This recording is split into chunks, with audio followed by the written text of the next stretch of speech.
Olá, este é o ExpertCast, o podcast dedicado à inovação em saúde. Eu sou Gustavo Meireles, médico radiologista, vice-presidente médico da AFIA e fundador da comunidade de inovação em saúde, e é um prazer ter você aqui conosco para mais um episódio. No episódio de hoje, gravado diretamente dos estúdios da AFIA, em São Paulo, eu tenho o prazer de receber uma convidada muito especial. Ana Estela Haddad, responsável por uma das missões mais ambiciosas do país, que é a digitalização do SUS. Ana Estela é secretária de Informação e Saúde Digital do Ministério da Saúde, professora titular da Faculdade de Odontologia da Universidade de São Paulo e é pioneira no Brasil em políticas públicas que usam tecnologias da informação aplicadas à saúde e está liderando uma das transformações mais relevantes do setor público brasileiro: tornar o maior sistema de saúde público do mundo mais conectado, inteligente, integrado e centrado nas pessoas. Ana Estela, fico muito contente por ter aceito o convite aqui para o ExpertCast. Estou super animado aqui com o nosso papo para aprender com você e parabéns pelo belíssimo trabalho à frente da Secretaria. Gustavo, muito obrigada. É uma grande satisfação poder conversar com você, com todos que forem nos ouvir depois e agora, enfim. E parabéns pelo trabalho de educação e comunicação também que vocês fazem, que na saúde é fundamental. Muito obrigado. Bem, eu vou começar te perguntando sobre saúde digital, que é um conceito relativamente novo, mas que a gente vê mais e mais sendo empregado mundo afora. Eu queria saber como que o Ministério da Saúde e a sua secretaria definem esse termo saúde digital. Essa é uma ótima questão. Primeiro, dizer que essa secretaria é uma secretaria relativamente nova. Ela foi criada em 2023, né, a partir do início do primeiro mandato do terceiro mandato do presidente Lula, com a ministra Anísia, mas na época 4 ex-ministros participavam do grupo de transição que estudaram o momento que a gente estava da saúde e fizeram propostas para o novo governo. E uma das propostas mais inovadoras ali, no caso, foi criar essa secretaria. E a saúde digital, como você bem disse, né, hoje é um termo bastante usado e praticamente a gente pode dizer que a partir da pandemia todo mundo passou a entender melhor do que a gente estava falando quando fala de saúde digital. Mas as tecnologias digitais, elas vêm numa evolução que não é de hoje, mas o que aconteceu é que eu acho que elas se propagaram e ganharam novas formas de uso e foram evoluindo também, não só para dentro da saúde, vindo de outras áreas, né? Então, por exemplo, há 20, 25 anos atrás, a gente começou a falar em telemedicina, depois a gente ampliou para telesaúde, e-saúde ou saúde eletrônica, e hoje dentro da saúde digital, a gente considera, e a Secretaria não é só de saúde digital, ela é informação em saúde digital, porque também a Big Data, a Big Data, ela passa a fazer parte, a grande capacidade de processamento, para de dados você ter uma inteligência analítica e gerar informação relevante para tomar de decisão, é um processo, é um ciclo que está dentro da saúde digital. Então, hoje a telesaúde, ela é um pedaço do processo, mas tem muito mais dentro disso.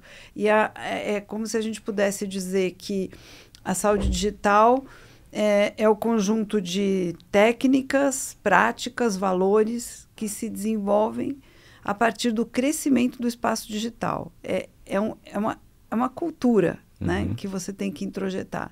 E o que é mais interessante dessa definição, eu gosto muito dela, tem definições da Organização Mundial da Saúde, mas essa foi cunhada por um brasileiro, que é o professor Daniel Sigulen, que criou, ele é médico também, criou o Departamento de Informática Médica na Unifesp. E ele fez essa definição na década de 90, em 97. Você olha para essa definição, ela está atual, né? Então, ele teve essa visão. Que bacana. Eu me lembro dele na minha época de residência médica na Unifesp, né? Então, ali o departamento, né, de informática médica liderado por ele. Bacana não só saber que foi ele que cunhou, como continua ativa, né, e cada vez mais sendo utilizada. Exato. Eu queria passar para um outro ponto, Ana Estela, que é o SUS Digital, né, que é o programa carro-chefe da Secretaria, Queria saber, e aqui para os nossos ouvintes, qual que é a principal lição de casa que ele recomenda aos estados e municípios para melhor trabalhar os dados na plataforma RNDS, e também se você puder contar um pouquinho mais sobre essa plataforma, seria ótimo. Perfeito. Começando pelo programa, o programa SUS Digital, para nós, ele é um guarda-chuva dentro do qual a principal missão dele é promover a transformação digital do SUS. Ela está estruturada em 3 eixos: o eixo da cultura digital, educação, cultura para a saúde digital, a literacia que a gente precisa ampliar, o eixo das soluções digitais, né? Então, a telesaúde, a internet das coisas, os dispositivos médicos, enfim, tem uma série de coisas hoje que a gente pode utilizar dentro da transformação digital. E o terceiro eixo que tem a ver com a informação, como você bem colocou, né? Então, os sistemas de informação, a capacidade analítica de processamento, por exemplo, de uso da inteligência artificial para apoio à tomada de decisão, apoio a monitoramento e a informação estratégica. E a gente também estruturou o programa de uma forma que tem um aspecto que é a nossa relação com as secretarias estaduais e municipais de saúde. Então, o pacto interfederativo, porque cada estado é independente, cada município é independente, autônomo, mas a gente tem no Ministério da Saúde a missão de propor diretrizes, pactuar com estados e municípios, e aí isso se propaga pelo sistema, com participação social, claro. E, do outro lado, tem algumas ações estruturantes diretamente como incumbência do Ministério da Saúde para dar suporte a esse processo que tem que ser conduzido também por estados e municípios. Então, a Rede Nacional de Dados em Saúde, ela está dentro dessas ações estruturantes diretas do Ministério. A Rede Nacional de Dados em Saúde, ela é uma plataforma de interoperabilidade para que a gente possa interoperar, é diferente de integrar, os sistemas, os diversos sistemas de informação hoje que a gente tem no país. Tá? Então, o DataSUS, que é o Departamento de Informática e Inovação, que está na nossa secretaria atualmente, ele tem quase a idade do SUS, né? Ele foi criado em 1990. Ele já criou mais de 400 sistemas de informação. E hoje a gente tem, no começo eram sistemas mais contábeis, quantitativos, depois a gente passou a ter o SINASC, por exemplo, que registra todos e monitora os nascidos vivos, o SINAM, que monitora os agravos de notificação, o SIM, que monitora a mortalidade, enfim. A gente tem uma série de sistemas que acompanham exames, vacinas, enfim, tudo que a gente imaginar que acontece de ações e serviços de saúde. Mas tudo isso sempre esteve fragmentado. Cada um foi criado no momento, cada um com uma função. E além da gente ter os sistemas do SUS, a gente tem os sistemas que são criados por outros entes, ou por estados, ou por municípios, ou pelo setor privado. E o paciente, o cidadão que vai atrás da saúde, a jornada dele é mista, ela acontece em vários espaços, em vários momentos, e ela não pode, às vezes, ficar presa, ela fazer todos os exames no mesmo laboratório. Então, ele entra no aplicativo do laboratório, ele tem os exames dele. Mas se ele fizer num outro laboratório, aí ele tem que voltar lá e mudar de aplicativo. Então, como é que faz, né? Então, a Rede Nacional de Dados em Saúde, ela é a mágica por trás da gente ter agora o Meu SUS Digital. Então, eu convido todos os ouvintes que não tiverem baixado ainda o aplicativo Meu SUS Digital. Ele é gratuito, está na Apple Store, na Google Play. E a partir dele, que está também ligado ao gov.br, então, que é o grande aplicativo, o super aplicativo do governo federal, é a mesma senha, você se cadastra e usa a mesma senha. Então, você pode acompanhar seu histórico de vacinas, seu histórico de atendimentos. Nesse momento, ele já está, a Rede Nacional de Dados em Saúde está interoperável com os prontuários do SUS, com os sistemas do SUS, com a maioria. E nós estamos começando já também a trabalhar gradualmente com o setor privado para que a Rede Nacional de Dados em Saúde seja a grande referência para toda a saúde brasileira. Né? Então, o ministro, junto com o presidente Lula, há 10 dias atrás, e com a ministra Esther Dweck, porque o governo digital está ligado ao Ministério de Gestão e Inovação. Então, eles anunciaram um conjunto de ações. Dentro desse conjunto de ações, nós tivemos o decreto que oficializou. Então, é um decreto presidencial que oficializa a Rede Nacional de Dados em Saúde como essa plataforma de interoperabilidade. E essa semana, segunda-feira, junto com a ANS, com a Agência Nacional de Saúde Suplementar, nós pudemos anunciar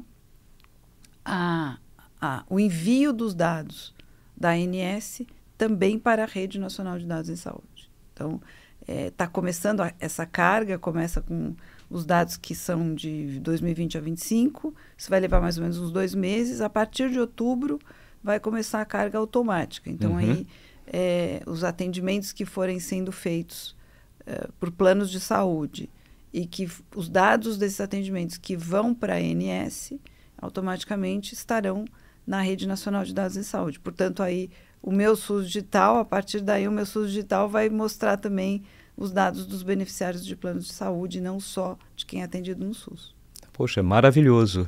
E a gente vai deixar aqui na sinopse do episódio os links para o meu SUS digital. Ótimo. Eu sou um grande usuário desde a época da Covid, me lembro ali que, poxa, todas, não só as vacinas, todos os exames que nós fazíamos estavam. E eu fico pensando aqui, até já tivemos episódios aqui sobre Open Health, né, ou saúde aberta, e toda aquela ideia do prontuário único para cada brasileiro e brasileira, a semelhança de outros países como Estônia, Israel, é um sonho que vai se tornando realidade. Aí queria até complementar a pergunta também nessa linha, né? Quando que a gente talvez tenha um prontuário único englobando tudo? Olha, eu fiz uma radiografia de tórax no laboratório X, ou eu fiz um outro exame qualquer, um atendimento, está tudo naquele prontuário e eu consigo ter isso fácil à mão. A gente tem o desafio de chegar na parte de imagens. A parte de imagens é mais desafiadora porque a gente precisa de muito mais espaço de servidor, né, a imagem, ela né, pensando num país com mais de 200 milhões de habitantes, você já imaginou, né? Então, a gente, por enquanto, trabalha com laudos de exame, né? Agora, a gente não vai chegar, talvez, no prontuário único. Acho que no ponto que a gente, com tudo que a gente andou, a gente teria que parar e começar de novo, não é possível. Por isso que a RNDS seria esse espaço de construir, na verdade, um espaço de registro e histórico em que tudo pode estar no mesmo lugar. Então, esse espaço é o meu SUS digital para o cidadão, é o SUS digital profissional para o profissional no contexto de atendimento do paciente, e agora nós temos uma terceira plataforma que é o SUS digital gestor. Então, no SUS digital gestor, o gestor municipal, estadual, passa a ter os painéis com os dados da sua população, para poder acompanhar, fazer busca ativa para quem não vacinou a tempo, enfim, o hipertenso, o diabético, está na hora de fazer um controle, então vamos agendar. Então, a gente hoje está trabalhando com o dado identificado, caminhando para que o CPF seja o identificador comum, né, como diz a lei, então é um processo, a gente tem que caminhar para isso. E então, como a gente não pode ter o mesmo prontuário, o que a gente está construindo é que todos os prontuários que são usados, não importa qual e onde, possa adotar padrões, como o padrão FHIR, para troca de dados em saúde, de tal forma que, adotando esse padrão, ele possa enviar o conjunto mínimo de dados dentro de um modelo informacional e computacional para a Rede Nacional de Dados em Saúde. E o que é muito legal da Rede Nacional, da RNDS, é que ela faz uma espécie de filtro, né? Então, um dado novo que chega, ele vai ser, primeiro ele vai ser checado. Então, se você, ela vai entrar pelo CPF. O CPF é o identificador. Aí ela vai checar, ela vai cruzar, por exemplo, com o CAD-SUS, ela vai cruzar para ver a consistência, se aquele dado é íntegro, se aquele dado é correto, né? E ela tem todo o histórico de caminho e registro daquele dado e do enriquecimento dele antes de ser disponibilizado. Então, a gente vai tendo um processo também de construção dessa cultura digital dentro de uma visão de integridade do dado, de um dado correto, e as questões de segurança. Ela também adota todos os padrões que atendem à Lei Geral de Proteção de Dados, né? Excelente, né? A gente vê enormes avanços. Novamente, parabéns, né, tanto a você quanto a todos aqui na Secretaria e todas a Secretaria por esses grandes avanços feitos pela saúde digital e pela transformação digital do setor. Aí eu queria aproveitar para perguntar também a respeito da solicitação que a Secretaria fez às macro-regiões de saúde para um plano de ação para a transformação digital. Gostaria também de saber os resultados e como foi, como tem sido esse processo. Muito bom, Gustavo. Essa é a outra. Eu falei muito da RNDS e falei que e tem a parte da nossa ação com estados e municípios, com as secretarias de saúde. Então, no início de 24, quando a gente lançou o programa SUS Digital, ele tem um conjunto de portarias que normatizam o programa. A gente apresentou, a gente distribuiu recursos, 464 milhões de reais, mas para isso os estados e municípios tinham que aderir ao programa e cumprir 3 etapas para fazer jus aos recursos, né? A primeira etapa era um diagnóstico situacional da rede de serviços do SUS, por macro-região de saúde, porque a macro-região, você tem as regiões de saúde e a macro-região. Então, a macro-região, ela congrega um conjunto de redes, né? São 120 macro-regiões no país, de tal forma que você tem que pensar as dificuldades e as faltas, digamos assim, para uma região. Por quê? Porque você tem a alta complexidade, o hospital, ele é mais concentrado. Os ambulatórios você tem em mais municípios. E a unidade básica de saúde, você tem em todos os municípios, pelo menos os municípios você tem. Então, a atenção primária é bem descentralizada e alta complexidade. Então, você precisa pensar a jornada dos pacientes e a rede de uma maneira integrada e a jornada do paciente. Então, primeira coisa era o diagnóstico, né? Então, bom, qual é a força de trabalho, qual é a fila de especialistas que você tem, quais os serviços que você precisa contratar fora da sua região de saúde. Então, o que falta? Primeira coisa. A segunda etapa, nós criamos um Índice Nacional de Maturidade para a Saúde Digital.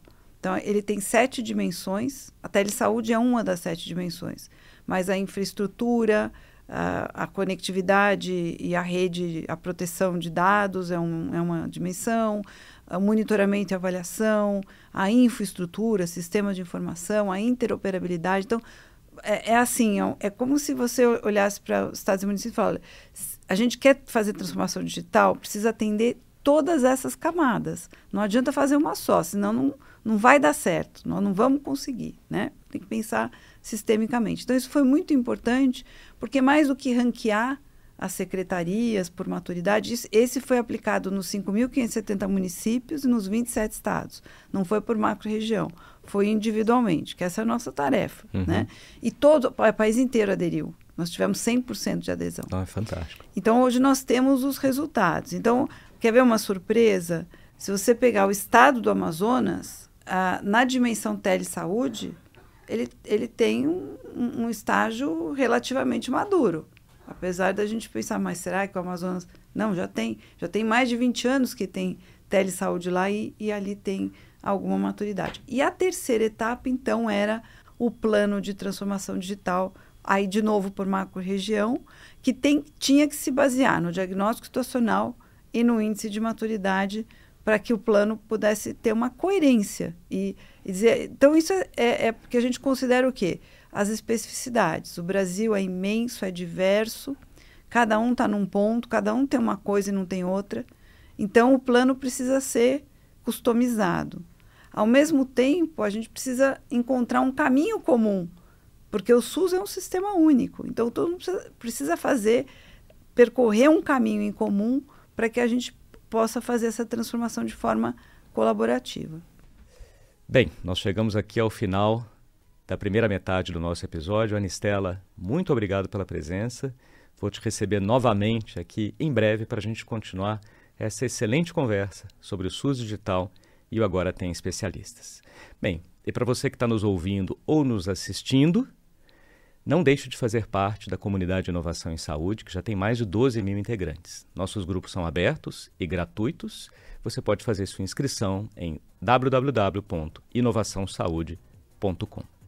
O ExpertCast é um projeto que tem a produção da Soulpods e o apoio da Agfa Radiology Solutions. E para esse episódio nós tivemos a gentileza da AFIA em nos ceder seus estúdios aqui na cidade de São Paulo.